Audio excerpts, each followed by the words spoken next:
Hi mga ka-bakers! Kumusta kayo? Ngayon naman ay gagawa tayo ng ube sans rival cake. Handa na ba kayo? Sa paggawa ng ating cake, ang mga kailangan natin ay egg white 3 peraso, asukal 50 grams, cream of tartar 1/4 teaspoon, egg yolk 3 peraso, sugar 50 grams, asin 1/4 teaspoon, mantika 60 ml, fresh milk 60 ml, cake flour 100 grams, baking powder 1/2 tablespoon, ube food color na 1/2 teaspoon at ube flavor na 2 teaspoon. Ilagay na natin ang mantika, baking powder, fresh milk, ube food color, ube flavor, asukal, cake flour, 3 egg yolk. Naglagay na tayo ng asin dito at atin na itong haluin ng haluin hanggang sa matunaw na ang mga sangkap na ating inilagay dito.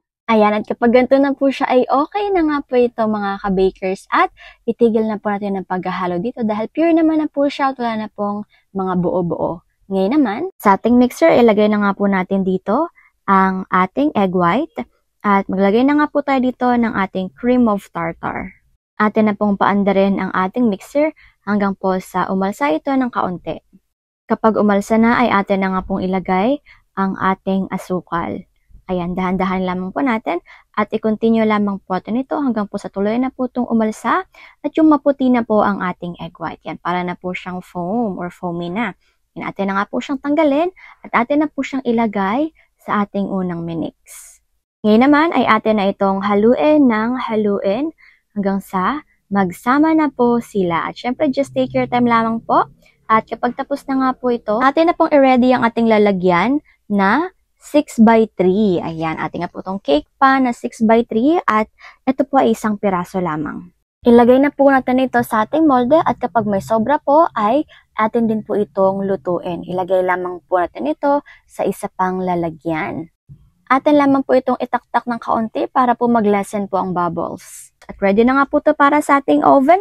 Ang oven temperature sa taas ay 170, sa baba ay 200 at ang baking time ay 35 minutes lamang. At after 35 minutes ay luto na nga po ang ating cake. Atin na po siyang hanguin. Ayan, at eto na nga pong itsura ng ating cake na napakaganda naman po talaga mga ka-bakers. Atin lamang po muna itong palamigin. Hihiwain or kukuhanin din po natin ang ibabaw nito. At kapag nakuha na nga po natin ay eto na nga po siya mga ka-bakers.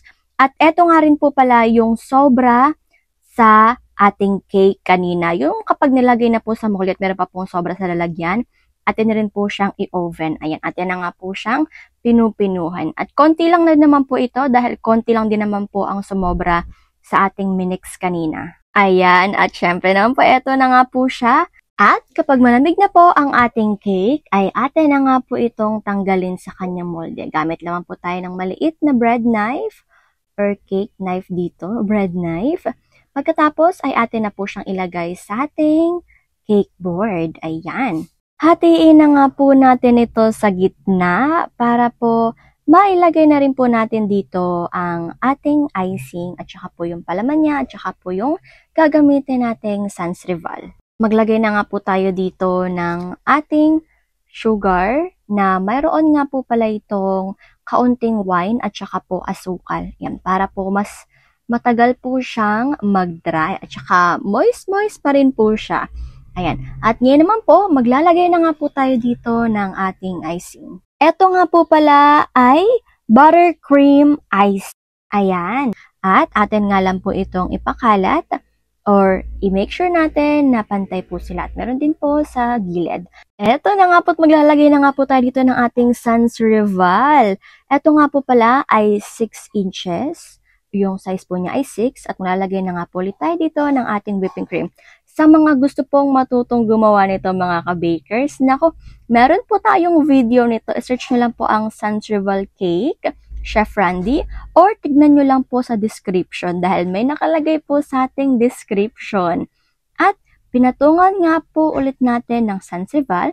Pagkatapos, naglagay po ulit tayo dito ng ating whipping cream icing. At atin na pong ipatong ang ating napakasarap naman na hiniwa kanina na cake. Atin lamang pong isprayhan ulit ng ating tubig na mayroong asukal at na mayroong kaunting wine. Gagawa po tayo ngayon ng ating whipping cream icing. Ito nga po pala ay 200 grams. Pagkatapos ay atin na nga pong paandarin ang ating mixer. Hayaan na po natin itong umandar hanggang po sa tuluyan na nga pong umalsa ang ating whipping cream. Okay, at dahil alsang-alsa na nga po ito mga ka-bakers, ay atin na pong patayin ang ating mixer. Maglalagay na nga po tayo ng ube flavor na 2 teaspoon. Atin na nga po itong haluin hanggang sa magsama-sama na ang mga sangkap na ating inilagay dito at wala na pong makikitang white sa ating whipping cream icing. Maglalagay na nga po tayo ng ating whipping cream icing at syempre po atin na nga po itong ipantay or ayusin. Yan, atin naman po siyang ayusin. Yung dami naman po ay dapat hindi naman po ganun kadami at hindi rin naman po ganun kakapal. No worries naman po dahil hindi naman po talaga nakakasawa ang ating whipping cream icing. At talagang pag kinain mo, para na po talaga siyang ice cream, lalo na po pag nailagay na po ito sa ating chiller. Ayan, atin naman po siyang ayusin. At ipantay na po natin ang gilid nito. Ayan, pantayin lamang po natin ito ng dahan-dahan. Pagkatapos man po sa gilid ay ang harapan or ang unahan naman po ng ating cake ang ating papantayin dito. Ayan, dahan-dahan naman po natin. At huwag din po natin kalimutang linisin ang ibaba ng ating cake at para po matanggal po yung mga excess na icing. Maglagay na nga po tayo dito ng ating dinurog na cake or cake crumbs. Ayan. At yung dami naman po nito mga ka-bakers ay kayo na po ang bahala. Basta po just take your time lamang po. Pagkatapos ay tanggalin lamang po natin ang gilid at maglagay po ulit tayo. Gawin po natin ito hanggang po sa malagyan na po ang lahat. Ayan, at dahil nalagyan na nga po ang lahat, ay maglalagay na rin po tayo sa ibabaw ng ating cake. Ayan, atin lamang po siyang sprinkle at dahan-dahanin lamang po natin. Yung dami naman po, basta po makover lang po talaga ang buong cake natin dito mga ka-bakers. Yan, okay na nga po iyan.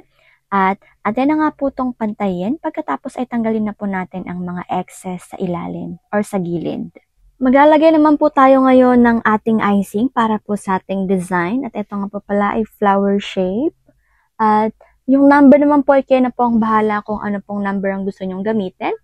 At ito na nga po, naglalagay na nga po tayo ng design dito. I-cover lang po natin yung buong gilid ng ating cake dito. At syempre, eto na nga po talaga ang ating finished product mga ka-bakers, ang ating ube sans rival cake na napakasarap naman po talaga at higit sa lahat ay napaka-benta. Walang duda po talaga nito na napaka-benta po talaga nito mga ka-bakers. Tignan nyo naman po kung gaano po siya kaganda at ang higit sa lahat. Video pa lang nakakatakam na nga po ito at hindi nga po siya mabigyan ng justice ng ating camera. Dahil medyo na-blurry nga po pala ang ating pagkuha dito. Pero tignan nyo lang po kung gaano siya kaganda at kung gaano siya kasarap. Kaya naman, hiwain na natin yan ito at gagamitin na nga po natin ang ating bread knife sa paghiwa nito. Pero mga ka-bakers, bago po natin ito hiniwa, ay atin po muna itong inilagay sa ating chiller or sa ating ref ng mga 2 to 4 hours po, okay dokes? Kasi po para mas masarap siya at saka para medyo matigas-tigas na rin po ang ating icing dito. At yan, eto na nga po't nahiwa na nga po natin siya. Ayan, at syempre, eto na nga po ang kanyang loob mga ka-bakers. Napakasarap po talaga nito. At higit sa lahat ay hindi na naman mabigyan ng justice ng ating camera kung gaano siya kaganda. Nakikita niyo po ba ang ating sans rival sa gitna? At syempre, ang ating napakasarap naman po talaga na buttercream icing. Ayan. At syempre, masarap din po talaga ang ating icing or whipping cream, ube whipping cream icing. At eto na nga po, nag-slice na nga po ulit tayo ng isa. Nakikita naman po natin na sobrang moist po ng ating cake kahit na po ay, eto ay chiffon or chiffon cake. Pero naku, hindi po talaga magpapatalo ito. Tagit sa lahat, yung cake talaga natin is never talaga siya naging dry. Uy, napakasarap at talaga namang binabalik-balikan. Pwedeng-pwede po itong hatiin or hati-hatiin po sa slices tapos ibenta po ng slices or pwede naman po siyang ibenta ng buo. Kaya naman go, go, go po talaga mga ka-bakers. Pero kung ito po ay ating pangre-regalo or kakainin, nako, hindi po talaga kayo magsisisi sa ating napakasarap at best seller na Ube Sans Rival Cake. Kaya naman mga ka-bakers, gawin nyo na din ha. Ito na po ang ating food for the soul ngayon. Salmo 103 verse 8 to 11. Ang Panginoon ay mahabagin at matulungin, hindi madaling magalit at sagana sa pagmamahal. Hindi siya palaging nanunumbat at hindi nananatiling galit. Hindi niya tayo pinarurusahan ayon sa ating mga kasalanan. Hindi niya tayo ginagantihan batay sa ating pagkukulang. Dahil kung gaano man kalaki ang agwat ng langit sa lupa, ganoon din kalaki ang pag-ibig ng Diyos sa mga may takot sa Kanya. Uy, ako'y kinikilig mga ka-bakers! At pag nilay-nilayan natin ang salita ng ating Panginoon, okidoks. Kaya naman po mga ka-bakers, magpapaalam na nga po muna ako. Hanggang dito na lang po muna ako. Paalam muna. Take care. At higit sa lahat ay God bless.